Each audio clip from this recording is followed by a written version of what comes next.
మన వీడియో చూసి ఒక కస్టమర్ అయితే ఫ్లాట్ కొన్నారండి. అది కూడా డౌన్ పేమెంట్ పెట్టి రిమైనింగ్ అంతా బ్యాంక్ లోన్ ద్వారా వెళ్ళారండి. ఆ ఫ్లాట్ అయితే ఇదే. ఒకసారి లోపలికి వెళ్ళి చూద్దాం రండి. ఇప్పుడు పూజ అయితే స్టార్ట్ అయిపోయింది. ఆల్రెడీ గృహ ప్రవేశం కూడా అయిపోయింది. టైం వచ్చేసరికి 10:21 అయింది. నేను కస్టమర్ తో ఒకసారి మాట్లాడదాం. సార్ ఎలా అనిపించింది, ఏంటి ఇంటీరియర్ ఎలా వచ్చింది, ఫ్లాట్ ఎలా ఉంది? ఫ్లాట్ చాలా అద్భుతంగా ఉందండి. ఇప్పుడు మా గృహప్రవేశం జరిగింది. మా వాళ్ళందరూ కూడా ఎక్కడ చేశారని చెప్పి అందరు అడుగుతున్నారు. వాళ్ళకి జస్ట్ ఇప్పుడే రాజేష్ గారు వచ్చారు. వాళ్ళని ఇప్పుడే పరిచయం చేశాను. ఇంటీరియర్ అయితే ఆసం అండి. చాలా చాలా చాలా బాగా వచ్చింది. మేడం ఇమ్యూనిటీస్ ఎలా ఉన్నాయి, ఏంటి? చాలా బాగున్నాయి సార్. వీడియో చూసి వచ్చి చూసాం సార్, నచ్చి తీసేసుకున్నాం సార్. కమిషన్ గానీ ఎటువంటి ఏం చార్జెస్ అసలు ఏమి తీసుకోలేదండి. అసలు వీళ్ళు ఫోర్స్ఫుల్ కూడా చేయట్లేదండి. జస్ట్ మన హౌస్ చూసుకున్న తర్వాత వాళ్ళు ఏం చెప్పారండి, మీకు ఎలా ఉందో జస్ట్ మీ ఒపీనియన్ చెప్పండి, మీకు నచ్చితేనే తీసుకుని, ఇందులో ఎవరు బలవంతం లేదన్నారు. ఆల్రెడీ ఇలానే చెప్పారు.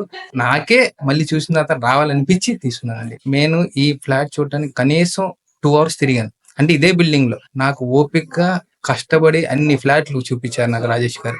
తప్పకుండా ఇక్కడ తీసుకోవాలని నిర్ణయించుకుని ఒక అడుగు ముందుకేసాను. సో మీ అమౌంట్ తో తీసుకున్నాను, ఈఎంఐ పెట్టుకున్నాను సార్. సరే అండి. ఇంకోటి ఇంటీరియర్ ఇల్లే చేపించారా సార్? ఇంటీరియర్ తో కలిపే ప్రైజా లేకపోతే ఎక్స్ట్రా? ఏం లేదు సార్, ఇంటీరియర్ తో కలిపి ఆ ప్రైస్ తీసుకున్నాం సార్. ఆల్రెడీ అన్ని ఫ్లాట్లు చూసిన తర్వాత ఒకదాని మించి ఒకటి ఇంటీరియర్ ఇచ్చారు. నేను ఏంటంటే ఇన్ని బాగున్నాయి కాబట్టి నేను ఆ అవకాశం కూడా ఆయనకే ఇచ్చేసాను.